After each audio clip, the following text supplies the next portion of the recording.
既然你们能在这个点刷到我，说明已经到了睡觉的时间。我猜你此时一定是这样，并且手机电量不足65%。老规矩，猜对了你就吱个声，或者在右边留下正确答案。现在换个舒服的姿势躺好，跟我一起进入今天的睡前小故事吧。许久未见的护林员李建刚又回到郁郁葱葱的弗雷尔卓德丛林，开始新一轮的巡山工作。为了驱散野外独行的寂寞，这次他特地带了个新的伙伴，让旅途从此不再形单影只。这天，他穿越茂密的灌木丛，眼前豁然出现一棵怪异的大树。从漆黑的表皮依稀能看出，应该是被天雷劈中。大火焚烧过后，只剩眼前这怪异的造型。建刚爬上树端观察四周，这里地处峡谷，周边虽然灌木丛生，但只要简单打理，应该有块不小的空地。而剩余的树杈虽然奇形怪状，只要好好利用，便是难得的庇护所建造基地。经过一番深思熟虑，建刚立马行动起来。他先将大树枯槁的表皮进行去除，然后对着灌木丛无差别攻击，把营地的活动空间清理出来。初出茅庐的小狗没见过这种大场面，畏缩在一旁看着主人不停忙碌。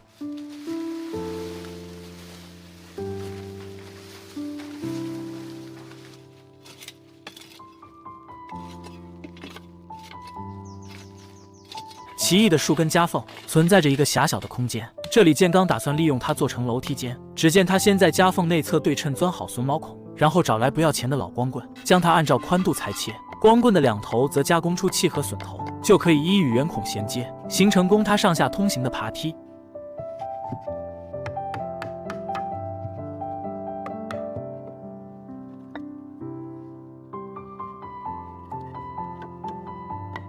从这个角度看，着实有点像女巨人的高跟鞋。准备工作做完，建刚进入正式的建造环节。虽说树杈之间完全具备容纳小屋的空间，但作为荒野界新晋的野王来说，怎么会委屈自己蜗居在这几平米中？于是他准备将几根树干全部切断，作为庇护所的天然承重柱。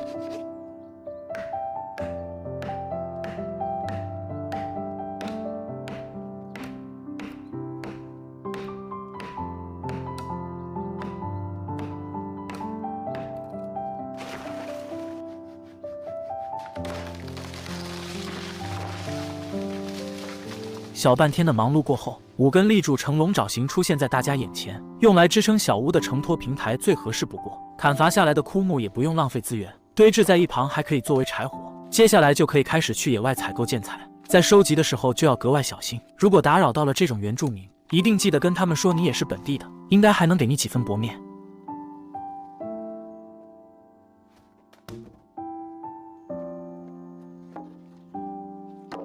经过他几十次的往返收集，建刚获得了大量笔直的原木。为了让木材经久耐用，还需对它们进行一道必要的处理。他在空地上架起一堆篝火，把原木放置在火堆上炙烤。树皮通过高温焚烧可以消灭里面的虫卵，同时也会在表面形成一道碳化层，可以很好的隔绝白蚁啃食，从而达到提高使用寿命的目的。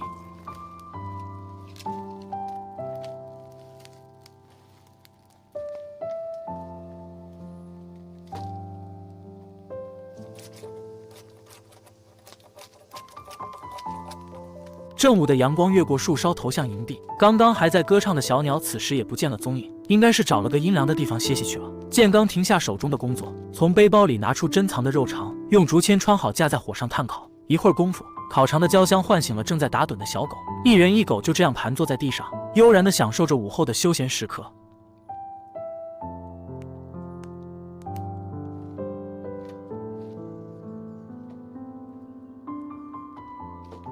填饱肚子后，建刚着手房屋的打造。他把处理好的原木运送到树端，用麻绳辅助将它们捆绑在立柱顶部，然后打入粗壮的木栓进行固定，侧面再额外增加2个锚固点。如此，就算是屹立在台风中心，也能万无一失。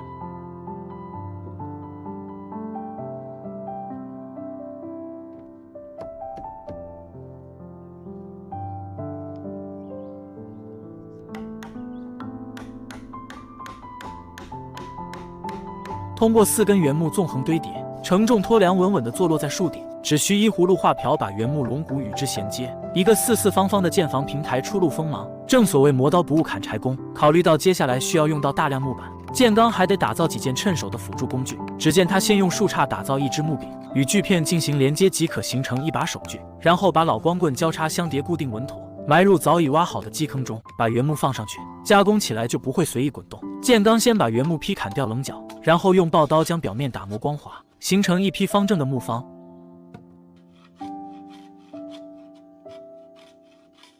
接着在侧面刻画出木板的厚度，就可以拉动手锯开始切割。有一说一，在这工具横行的年代，还能坚持用纯手工进行打造，已经实属难得。今年的建造大师称号应该非他莫属了。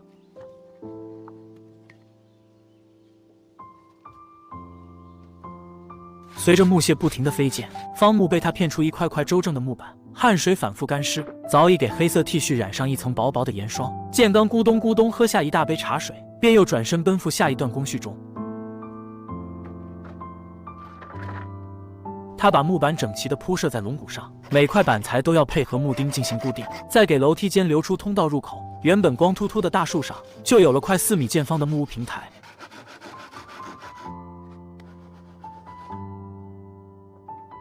由于是架空地基的缘故，立柱无法准确与基础进行连接，于是聪明的建刚在方木两端镌刻好凹槽，将它们纵横相交，完美契合，然后打入木栓与平台龙骨进行衔接，形成一道稳定的基础圈梁。接着在合适的位置凿出立柱的锚口，将加工好榫头的立柱嵌入其中，便可以一步步安装木质构件，形成小屋的整体承重框架。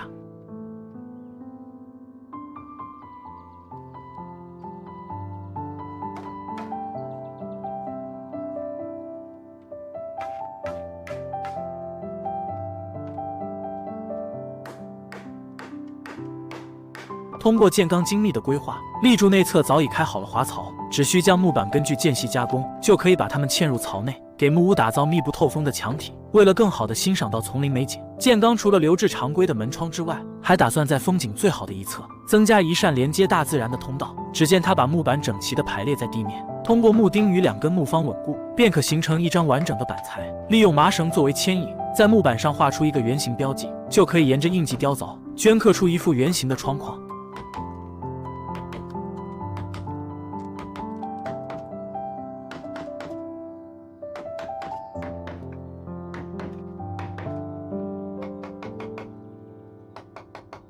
将木板与立柱进行安装后，墙面的工作就基本完成了。建刚马不停蹄地爬上屋顶，开始打造屋面的框架。他想要赶在天黑之前赶紧将工作做完，毕竟他可不想在外面餐风饮露。随着一根根成品构件搬运到屋顶，经过他的精准设计，构件之间连接的天衣无缝。为了保证稳妥，还得进一步打入木钉固定。有节奏的木锤敲打声与鸟鸣回荡在林间，清冷的山谷此刻满是自在与安宁。小黑狗歪着头看向忙碌的主人，眼神里全是小小的期待。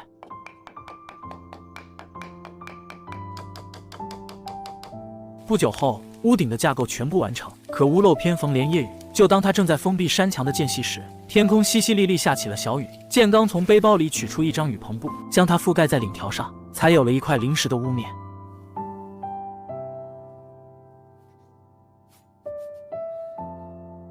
在雨棚的庇护之下，才得以安稳地在里面施工。他把剩下的山墙匆匆封闭完成，接着掀掉雨棚布，尽快将船子的工作安装到位。随着天色逐渐暗淡，他已经没有时间完成剩下的工作，只能再次把雨棚布覆盖上去，先应付着度过今晚再说。建刚来到地面引燃篝火，幸亏这次食材准备充足，暂时不需要去外面打野。他把五花肉在溪水里清洗干净，然后将它切成大块，用加工台代替烧烤架，将五花肉烤得滋滋冒油。一人一狗就这样在荒野度过了一晚。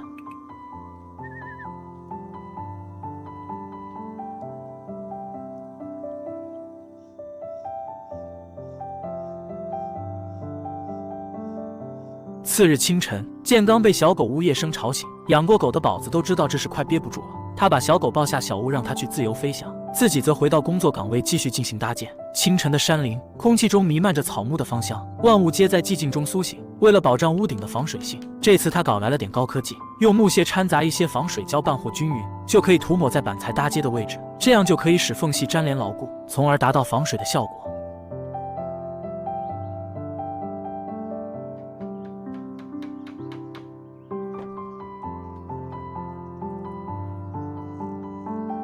为了更好地完成巡山工作，建刚斥巨资买了几台监控设备，这样不仅能实时看到自己管辖的林区，也可以给视频增添一些新的元素。在安装过程中，他在枯树中发现一窝野蜂，这可是野外优质的糖分来源。建刚将枯树劈开，向它们借一点蜂蜜作为早餐。虽然有点冒昧，但是蜂蜜的香味实在诱人，连小狗都忍不住想要尝一点。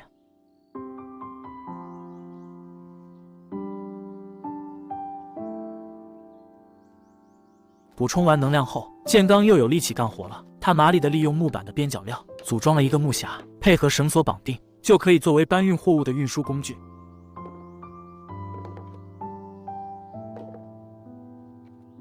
他将大量石块一点点吊上平台，准备给小屋打造温暖的壁炉。接着再次回到野外，找到干净的粘土，在地面铺上一层树叶，开始搅拌野生混凝土。徒手抓拌均匀后，便可以运上平台。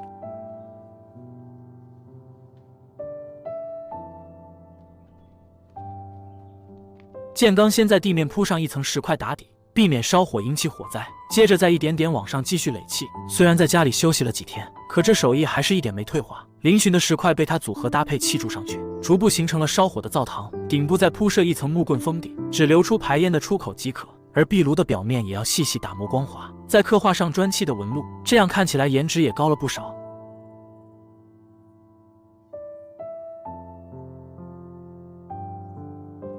接下来他再次采集一批藤蔓与木棍，就可以为壁炉编制烟囱的龙骨。建刚把木棍一头削尖，然后插入地下形成一个圆形骨架，接着采用藤蔓围绕龙骨进行编织，便可形成一个筒状结构，把它安装在出烟口处，再用野生混凝土进行装饰封堵即可。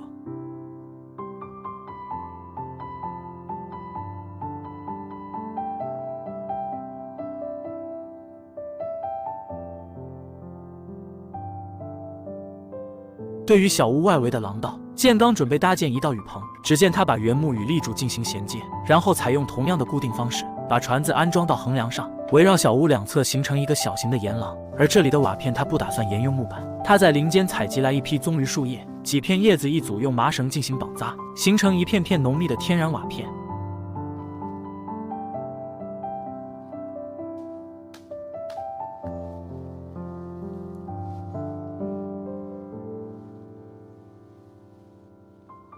把它们覆盖在船子上，让小木屋仿佛原本就生长在大树上一般。只需给平台边缘安装一套保证安全的实木栏杆，小屋的打造工作就算正式验收了。建刚来到固定拍摄机位查看监控，发现只有几头野牛带着宝宝到处晃悠，没有其他的任何异动，这才放心的到丛林打野。他用石块将小溪下游封堵起来，然后化身人肉抽水机，把溪水全部排出。